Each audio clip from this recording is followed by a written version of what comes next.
జగ్గయ్యపేట పెనుగంచిప్రోలు గ్రామంలోని శ్రీ గోపయ్య సమేత శ్రీ తిరుపతమ్మ అమ్మవారిని ఎమ్మెల్యే కొలుసు పార్థసారథి దర్శించుకున్నారు. ఆలయ మర్యాదలతో అర్చకులు ఆయనకు స్వాగతం పలికారు. అమ్మవారి దర్శనం అనంతరం వేద పండితులు అర్చకులు పార్థసారథిని ఆశీర్వదించారు. రాష్ట్రం సుభిక్షంగా ఉండాలని, రాష్ట్ర ప్రజలు సుఖ సంతోషాలతో ఉండాలని అమ్మవారిని మొక్కుకున్నారని పార్థసారథి తెలిపారు. సోషల్ మీడియాలో వచ్చే వార్తలపై ప్రశ్నించగా అవన్నీ కల్పితాలే అంటూ ఎమ్మెల్యే దాటివేశారు.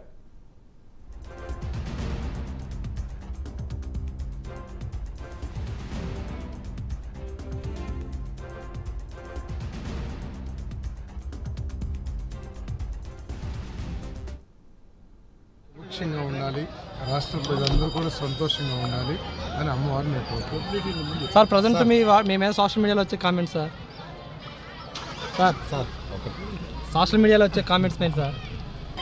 రాష్ట్రం సుభిక్షంగా ఉండాలి, రాష్ట్ర ప్రజలందరూ కూడా సంతోషంగా ఉండాలి అని అమ్మవారిని కోరుకుంటున్నాను. సార్ ప్రజెంట్ మీ మీద సోషల్ మీడియాలో వచ్చే కామెంట్స్ సార్